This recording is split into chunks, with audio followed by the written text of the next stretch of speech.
Hey everybody, it's your man James, Mr. Clint Treasures, back again with some more video action for you. Today's another trip into the world of what might have been, or in this case, what should have been, as we see it should have been a comic. And we're going to be talking about another one of my favorite classic cartoons, which is where I talk about classic cartoon that had all kinds of stuff about it. It was very popular for its moment, maybe sometimes, but they never made a comic based off. And considering how many comics have been made based off of cartoons that weren't all that, some of these are a mystery to me why they didn't get one. But maybe we'll get into some of that. We'll figure it out. But I want to thank you all for joining me today, and say, if you like what you see here, please drop a like down there, help out the algorithms, always appreciate it. Also, be sure to drop any comments. If you have anything about the show or anything I talk about here, please let me know what you think, because I always want to hear what you guys got to say. And then after that, make sure to share out some links, and let's bring in some new folks, because I always want to get those subscription numbers up. And we got to share the love, Everybody loves good cartoons and good comics. Let's share that love and get others involved in this. And if you haven't subscribed, make sure you do, so you don't miss any of the content that I'm putting out around here. So with the usual shill out of the way, let's break on into it. And this one is special, folks. This is probably one of my top 5 favorite cartoons of all time. And some of you may have heard this, some of you may not have, but man, it was just the bomb diggity for me. It's like, this is everything I ever wanted in a cartoon show. It's action, it's comedy, it's adventure, it's good versus evil, it's bright colors and awesome animation and great voice work. It's the whole total package. It is, of course, Mighty Orbots. And as you guys know, if you saw my video I did about being at the SummerCon this year, I got to meet one of the voice actors for Mighty Orbots and have him sign my DVD collection of it. So I'm a big time fan. I'm not making this up. I love this show, and yet, for some strange apparent reason, they never made a comic book based on this. So we'll get into some of the reasons why that may have happened, and what they could do. But right now, let's as I always do, because that's how I do this show here. We'll let the show speak for itself, because I can sit here and extol the virtues all I want, but you need to see it. So what we do is, of course, we get me off the screen, and then we go and share the screen. And what we're going to do is we're going to share the actual video, the video intro to the show, so you can get your firsthand taste of the Mighty Orbots yourself. So let's go ahead and get the share going. And here we go. Earth, the 23rd century, a time of robots and aliens, and of destruction and terror. Can the Galactic Patrol, defender of the United Planets, stop the evil computer Umbra? You bet they can. Meet Rob Simmons, the secret inventor of Feisty Ono, Mighty Tor, Versatile Bort, Elusive Boo, Bo, the master of the elements, and Crunch, the metal muncher. Super robots forging together at Rob's command to form Mighty Orbots, champion of the universe. Go, Mighty Orbots, they're joining together to fight for what's right everywhere. Mighty Orbots, protecting the world from the shadow of evil and doom. Orbots, champions of justice and truth. Oh no! Tor, Bort, Wow, boo! Fresh,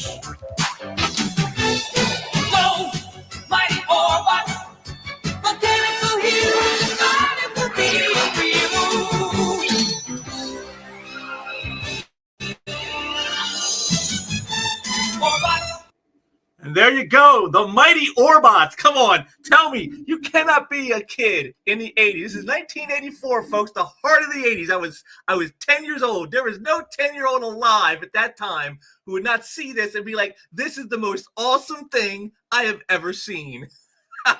I mean, just that intro, the rockin' song and the whole roll call and, the announcer, you're setting the tone for everything. I mean, this is, I've always said this about the Japanese and their animation and stuff. They know how to market to kids, man. The Japanese have been doing this for like 50 years, man, of just knowing how to market to children. And Mighty Orbots is a classic example of this. That's why I love the show so much. It's why it's one of my favorites. It got that deep nostalgic love. I will always love Mighty Orbots. And again, like I said, you could just look at that animation you saw. That was almost revolutionary at the time because you didn't just have like the characters in the foreground move. You had background elements moving. That's something very different. Back in 84, you didn't see that a whole lot. You didn't see that. It was like, used to like the Super Friends and stuff where like, the characters moving, but the backgrounds always stay the same. They never moved. They never changed. Here you had stuff moving in and out from the backgrounds. That was very different. And I think it's one of the things that helped this show stand out from so many others that were like it at the time. It made it an exciting visual feast for us kids. We loved this show. It was, there may not be too many people out there who remember it, but man, those of us who do, yeah, we love this show. This is like the best show. It's like I said, this is why it's my easily top 5, maybe top 3 of all time. My favorite cartoons is Mighty Orbots. And again, you got great voice work, you got great animation, a rockin' intro song, good versus evil. I mean, all the classic stuff you would want. And again, that's all sounds like stuff you would see in comics, wouldn't you? Great artwork, great stories, great characters, good versus evil, some campy humor involved. It all sounds like comic book work, doesn't it? And yet they never made a comic book on the Mighty Orbots. Now, why is that? Well, there may be some reasons that we know and maybe some that we don't. We'll try to get into some of that here.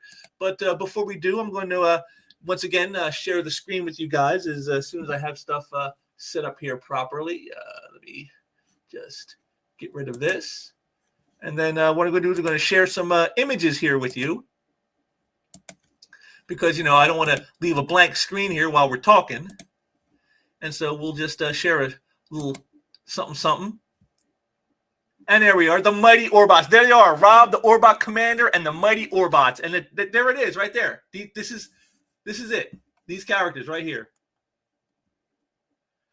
This is the show. And, it's interesting. It's interesting when you look at this because of the people who worked on it, the people who were the voice actors, because it's a lot of well-known names. Now, of course, the biggest name, most likely for you guys, is Rob, the Orbot Commander here.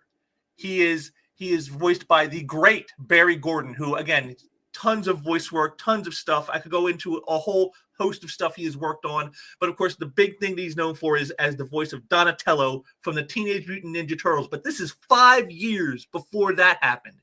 So, he had been doing tons of work in both acting and voice work for like 15 years by this point.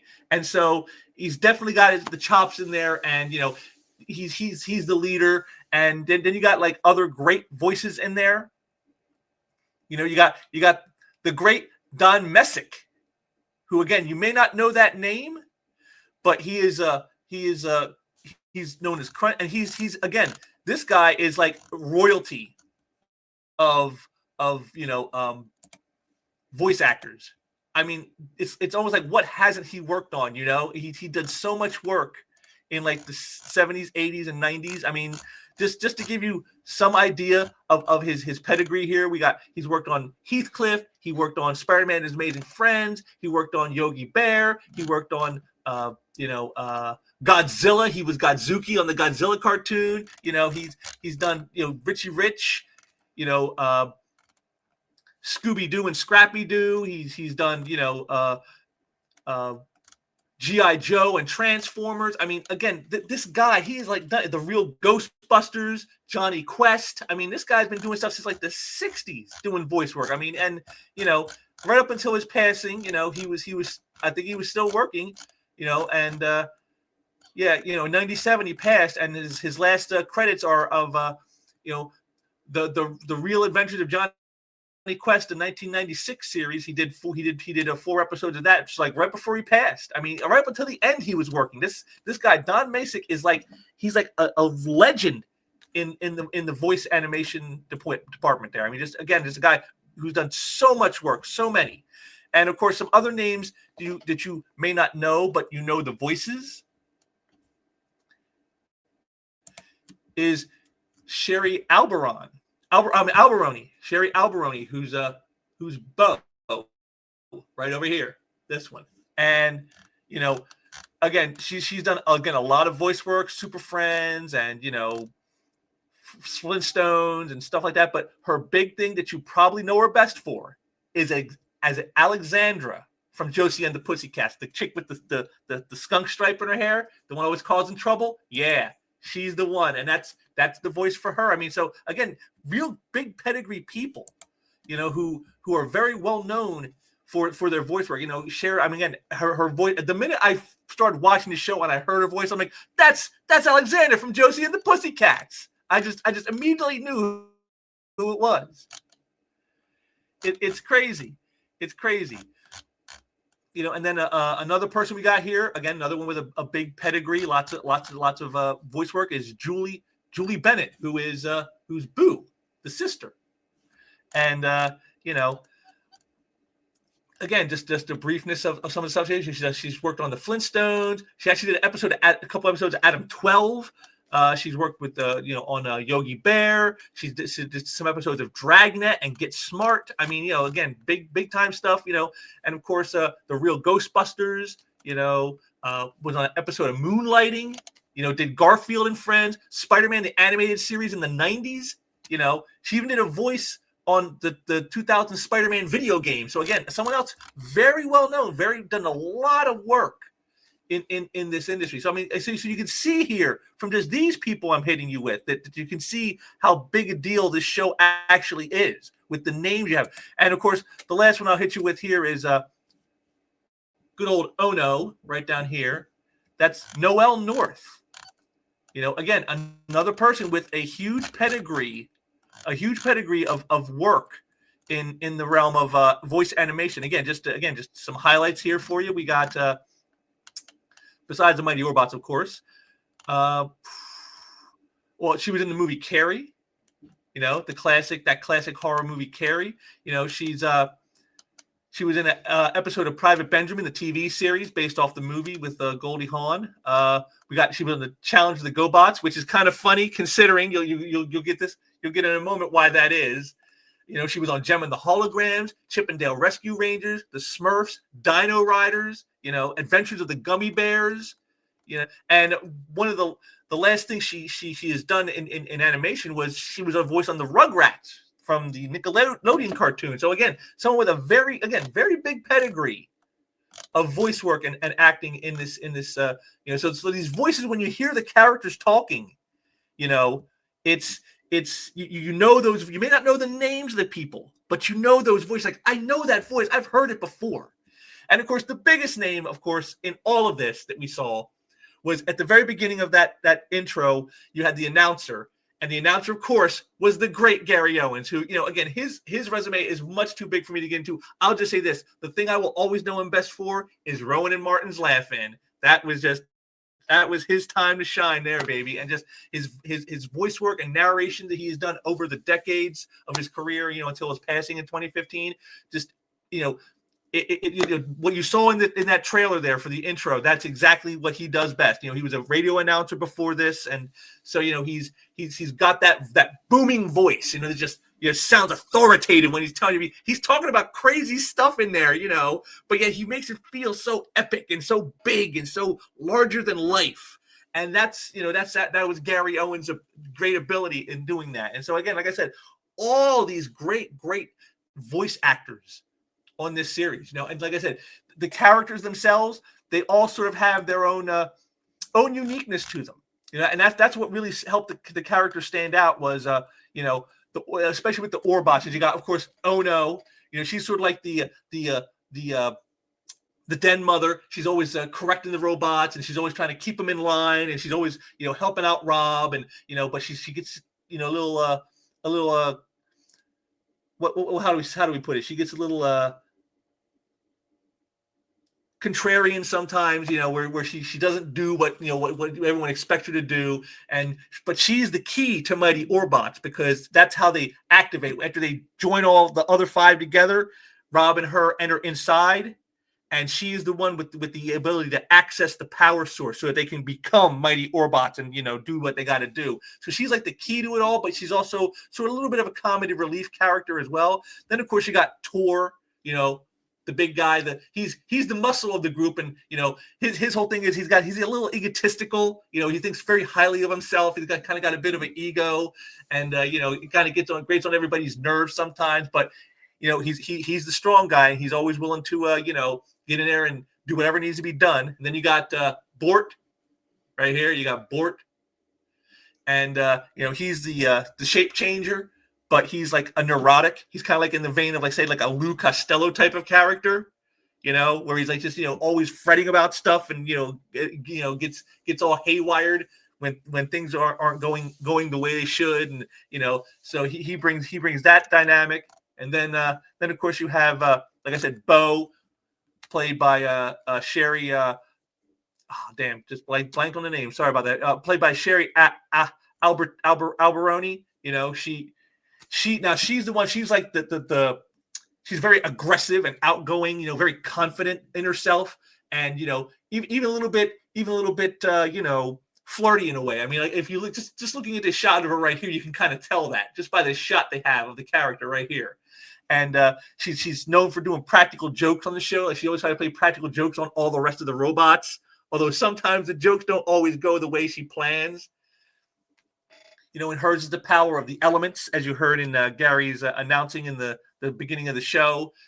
That's what she does. She's a master of the elements. She controls, wind, fire, water, all that kind of stuff. Then you got her sister, the sisters. I like how they said that they're sisters. They're robots, but they're sisters. I mean, it's just, again, you don't think about it too hard sometimes, folks. That's what you want. When you're 10 years old, you're not thinking about, wait a minute, how do robots have sisters? You don't think of that stuff. But yes, the sister Boo, again, voiced by Julie Bennett, and she's very much like the opposite of Bo. She's much more shy, much more reserved, much more soft-spoken. But she's still brave when it comes to like the combat stuff just as much as Bo is, and her powers are more like in the realm of energy and light manipulation. Like, so she can create force fields and teleport and become invisible and all that kind of stuff.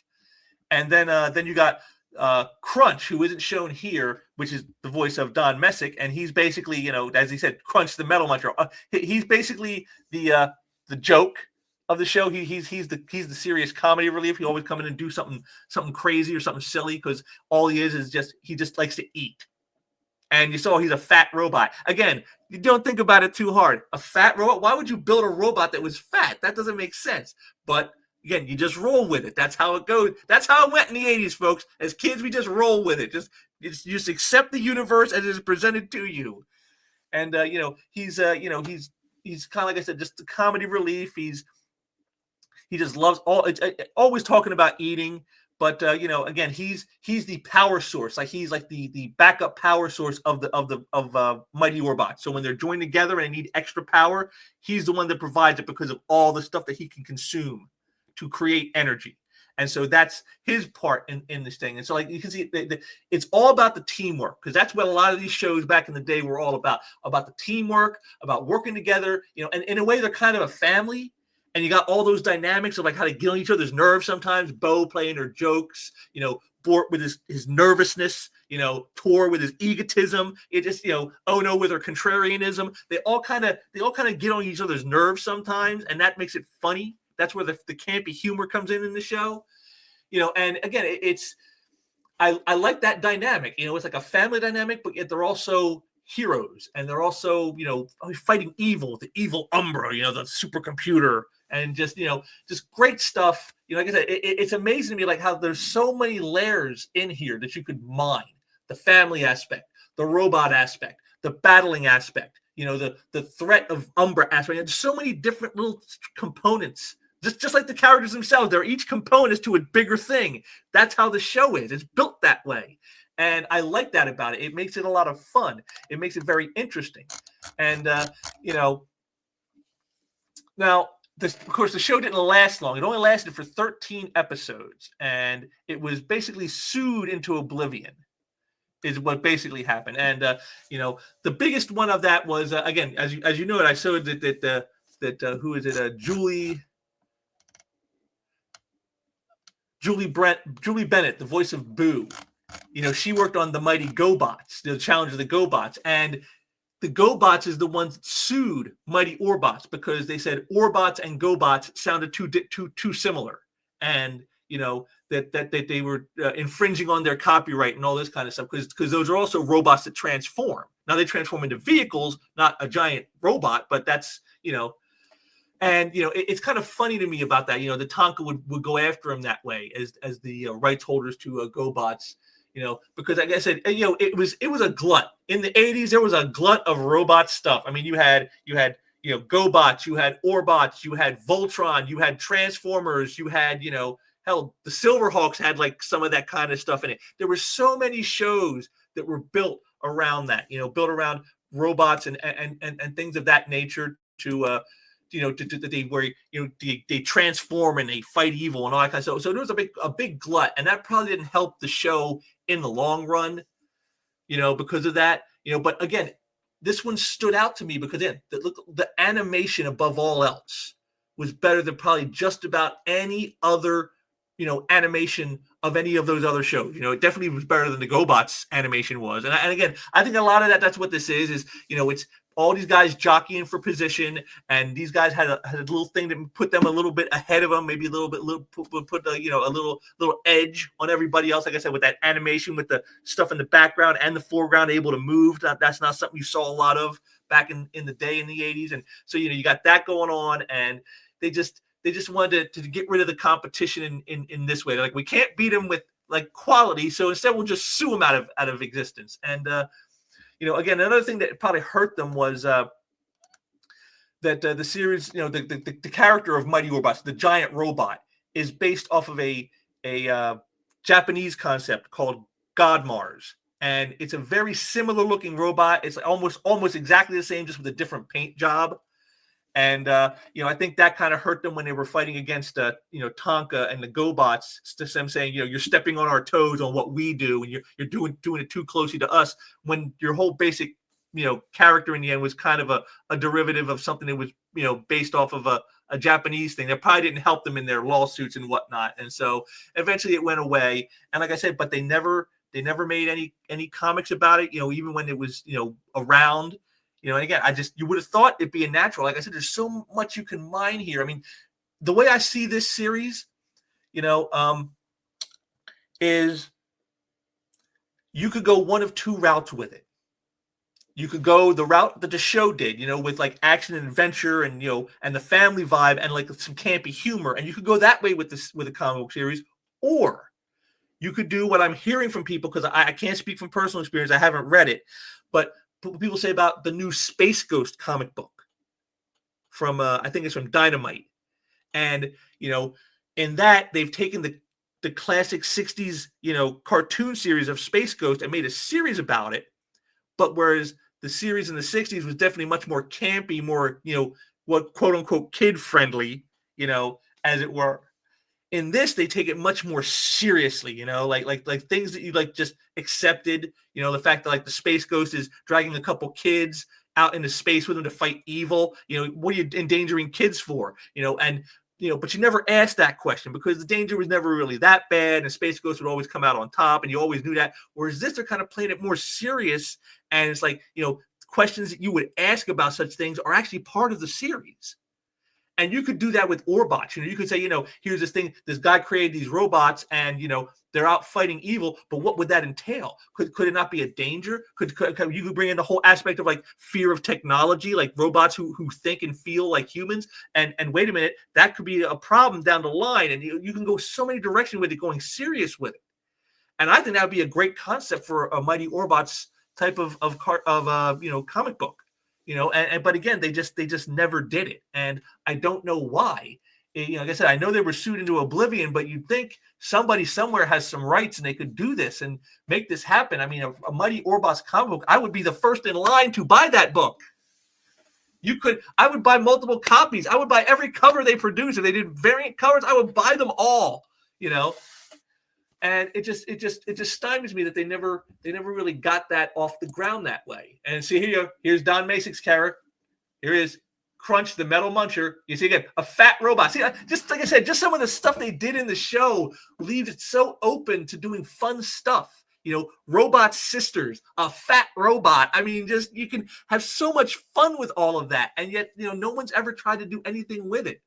I got to imagine that the rights, maybe there's some kind of problem there, but actually, when this before they even had the series, this was something developed by a pitchman from television known as Fred Silverman, who was an American television executive producer, and he worked at all three of the big three television networks back in the day. And, he's done all kinds of, he's done All in the Family. He's worked on the Waltons. He worked on Scooby-Doo, Where Are You? So this is a guy, again, just like with our voice actors, a very big pedigree, but he was the one that tried to help develop this. And originally the Orbots were going to be called the Brutes, Broots,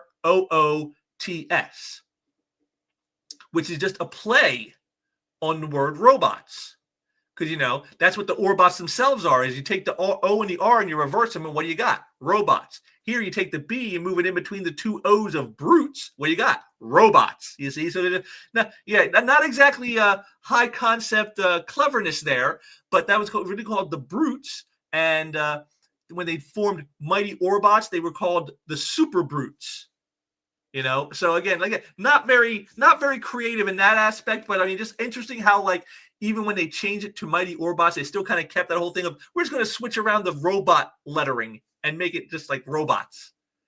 And again, just very, very funny how that turned out. I always thought that was kind of interesting, a little subtle aspect there that most people probably never even knew about.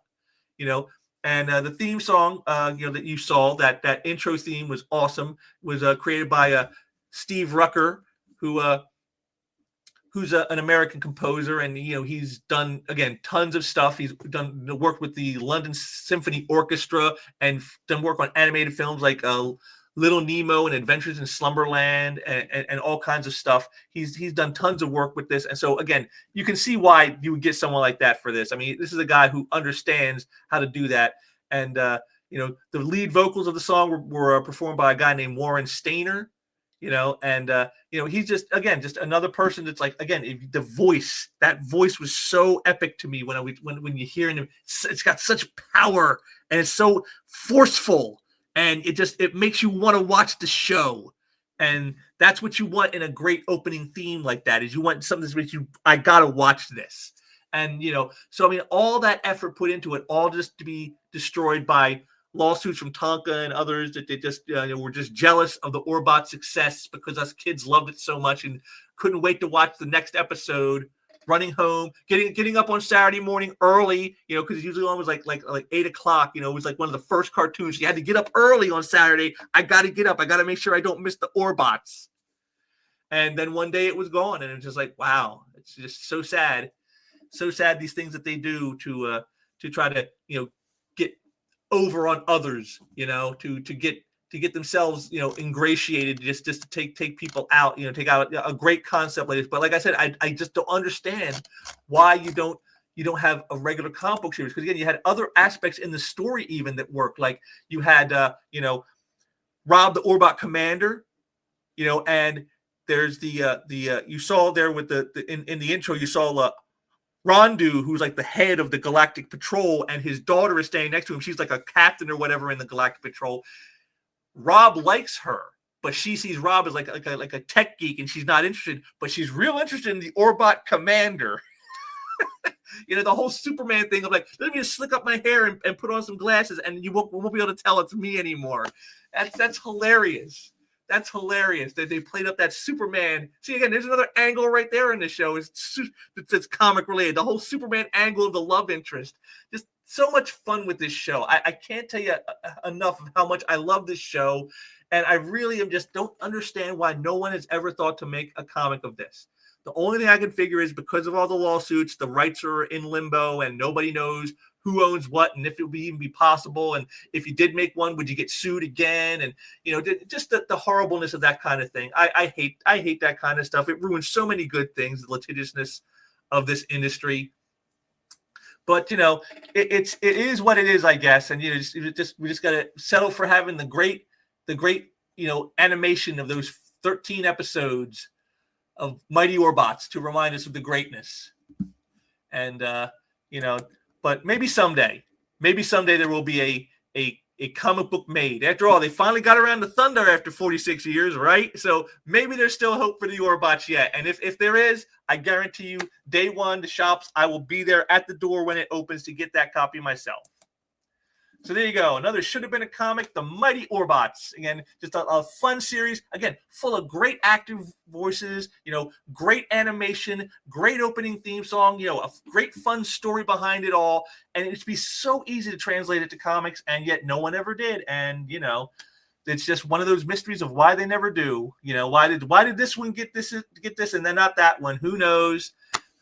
But, I'm going to bring it to you, and I will always have in my head canon that there were some Mighty Orbot comics. I will always continue on, to believe that there's still stories to be told of the Orbots. So I thank you all for joining me today. I hope you got some fun out of this. I hope you got a little charge. I mean, hey, maybe some of you got the same nostalgic love I do, and you saw that, and you're like, oh, the Orbots, and that you heard that theme song, you're like, you're 10 years old again, because that's what it does for me every time. So I thank you all for joining me today, and I will be back soon with some more stuff. Like I said, I'm working on stuff right now as we speak. Hopefully some of that shakes out sooner than later. And, but be sure to drop me some comments. Let me know what you think. Do you think the Orbots were really cool? Do you think they were ahead of their time? Or were they like the best of the best, and that's why they got sued out of existence? Or do you think they're just a crappy retread of stuff that's been done before, and that's why, no one cares? Let me know what you think. I want to hear what you think, why you think they don't have a comic. Because I truly do believe that out of all the ones I've done so far, the Orbots truly deserve a comic more than just about any other one. So let me know what you guys think, because I want to hear from you. Drop some comments down there, drop some likes, drop some shares, and also be sure to subscribe yourself so you don't miss any more of this stuff. And I will be back with some more stuff in the very near future. And until next time, take care.